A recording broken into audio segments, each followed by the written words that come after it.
quick update on what this is. If we have a look here on the net, we can see some damage, which is quite interesting because I'm not completely happy with my beans because...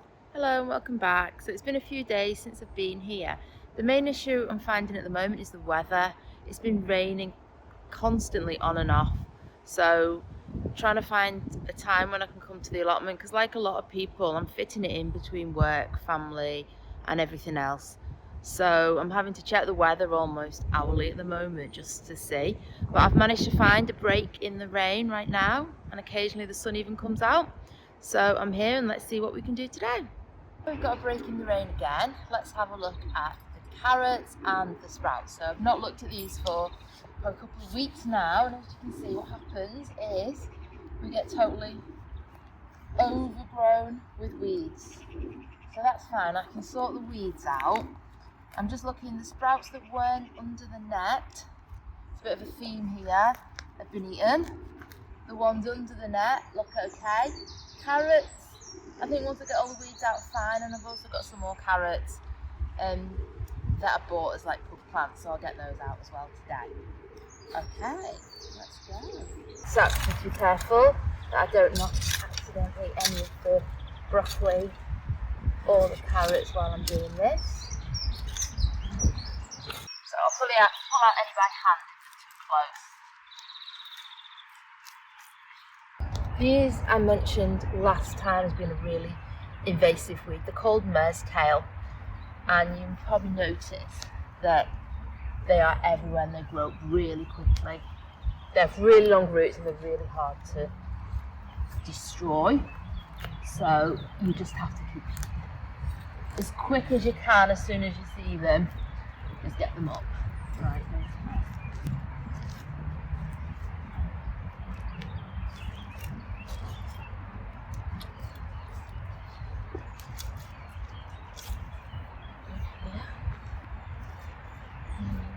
right by a carrot, so you can see, can we see here? Maybe if we zoom in, that's a nettle, so let's get that. But that's a carrot, and there's this weed right by it, so I just need to pull that out by hand.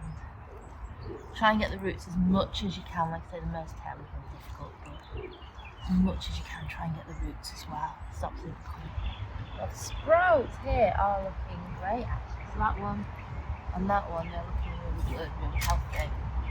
So last time I was here, I didn't have long sleeves on. I did have gloves, but I got nettled so much. When I got home, put cream on, and even took antihistamine tablet, and it was still stinging. Like hours later, it was still tingling. So I need to be more careful in future. What I'll do with the carrots is I will plug some of the gaps, because I can definitely see here some gaps where more carrots can fit in. That's good. So in terms of knowing what's carrot, what's weed, this here is carrot, so you can tell by the leaves. Kind of look a bit like parsley, don't they? So that's carrot. This is mare's tail. So like I say, you have to be just careful when you are weeding around your crops that you make sure that that's all mare's tail there, isn't it? Yeah. That you are pulling up the weeds and not what you want to keep. So there we can see we've got carrots now. So quite a few, they will need thinning out, but at least they're all carrots now. So let's see what we've got in this bed then. So we've got carrots, quite a few rows of carrots now. And then over this side, we've got 1, 2, 3 healthy sprouts, and they were all netted. And then the ones that weren't covered by the net, so you can definitely see the difference, can't you? Even though they've got the slug wool pellets around them, that one's gone completely, and that one there. But that's fine, I've got 3, I don't need a lot of sprouts. So 3 should be enough, to be honest, and I will net all those back up again shortly. And now, just like that, this one's out, but I'm not complaining. It's lovely, so let's make the most of it while we can. Let's see, so got, like I said before, we will need to thin out some of these as well. What I have also tried in the past is when I've thinned them out, I've then replanted them, and again it works, they grow, but they just grow in some very funny and often quite hilarious shapes. But hopefully we'll see that later in the year. Benefit of planting in clumps is it's a bit kind of like survival of the fittest. So the strongest will survive. If you just plant one and it dies, well then you've got a big hole, you've got a big gap. If you plant a few, one or two survive, then great. Now you don't have to grow carrots in rows, I always tend to, but you don't have to. You could just scatter them and see where they go. I like to grow things in rows because then it's obvious when they start coming through. Also, carrots like poor soil. Yep, so with this soil here, I didn't do anything with it. No fertilisers, no manure, just planted them right in.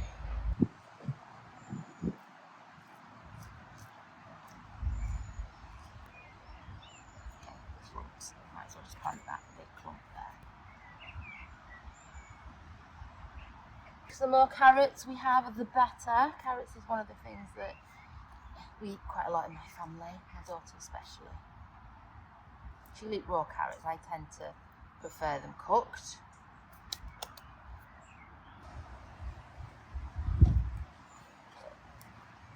Then some more in here.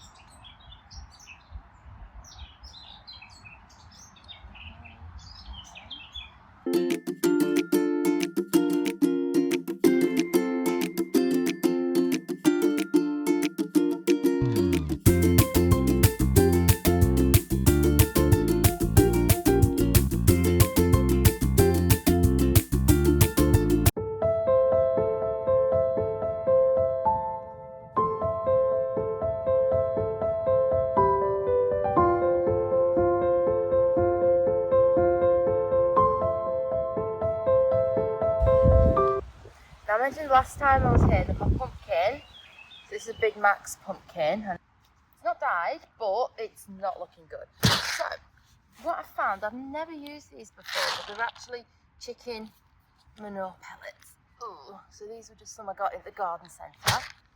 And what you do is you just work them into the soil. So you can do it when you're planting your new things or when they've already been planted. Let's see, this is what they look like. See here.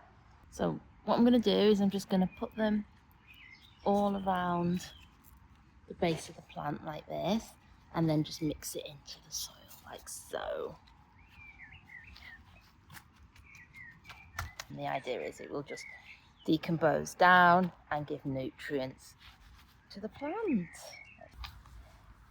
What I've also got is another squash. So this is different type of pumpkin. I actually grew this from a seed of a pumpkin that I had last year that I bought in the shop. So we bought some small ones. They were about maybe that big, like squash pumpkins.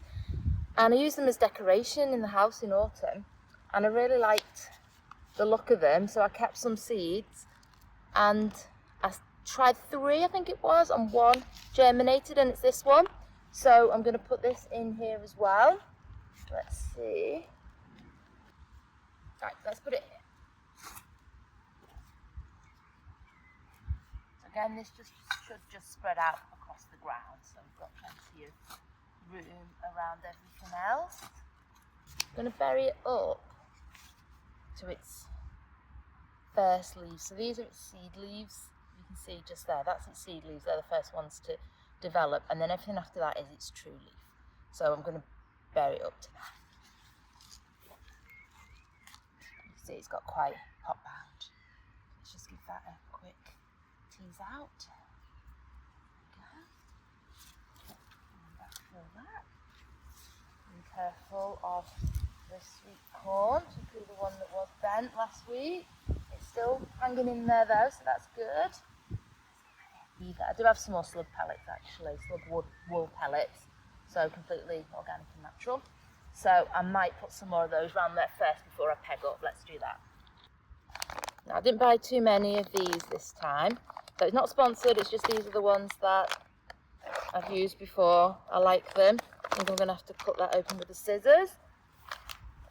Okay, they are also approved organic as well, so if you did want to be organic, it works for that. They also release nutrients as well, and they release an organic plant food as well, so that's going to help around these beans and sweet corn as well.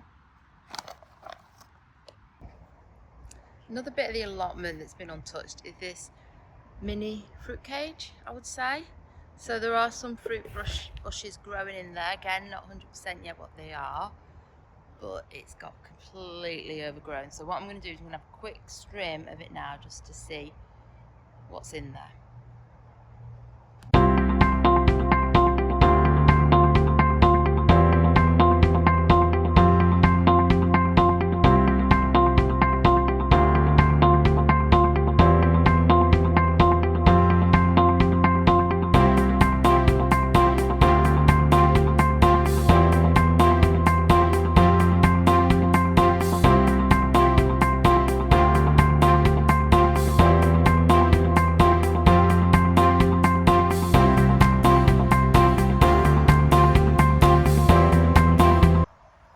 Go, so much clearer now. So I've not got everything out, but as you can see, you can actually get in there now and see what's there. So I'm conscious of doing this. There's a chance using the strimmer that I could have destroyed part of the fruit bush, not all of them, but maybe some of them. But that's fine. I'm okay with that. At least now I can get an idea of what we've got. So I've bought some new pegs, which is just as well, because as you can see, the hoop seems to have collapsed. So let's move these. The crops look fine, and here comes the rain again. The crops look fine, which is the main thing, but I'm just going to pull the netting a little bit tighter.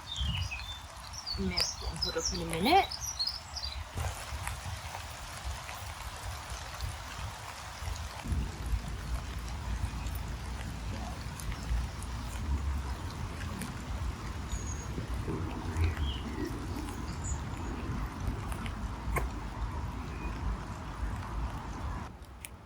If we have a look here on the net, we can see some damage, which is quite interesting because when I came, the hoop was down and also my sunflower had been totally pulled out. So I'm wondering if we've had an animal visitor again that's tried to get in here, which is worrying, so I'll have to keep an eye on that.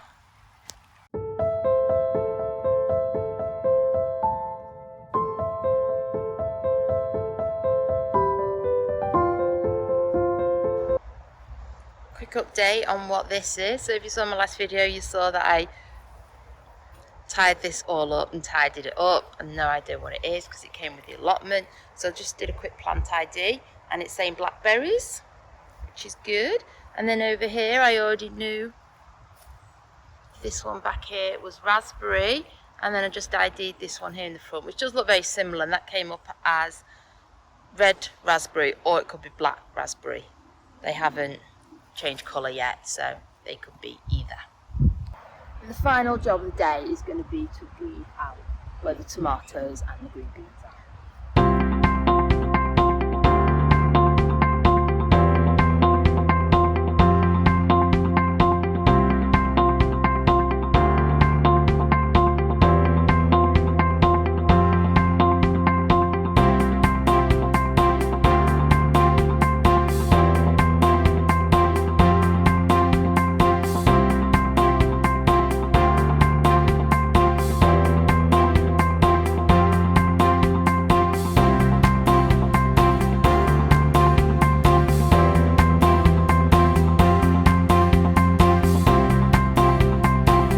So I'm not completely happy with my beans because although they are still alive, I would have expected a bit more growth. Although having said that, look, we do have, look, green bean here.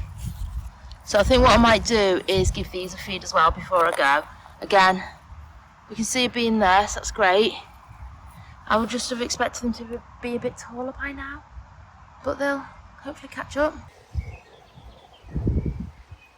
So that's it for another day. Today's been very much about maintenance and checking on the crops, weeding, making sure they're all nice and secure, netted.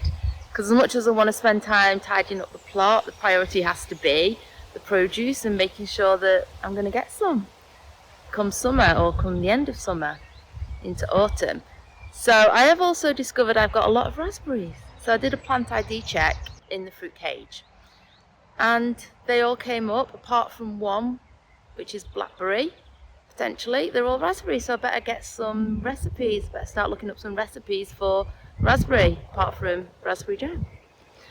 So that's it for today. The sun did finally manage to make an appearance, but the wind as well, and I will see you next time.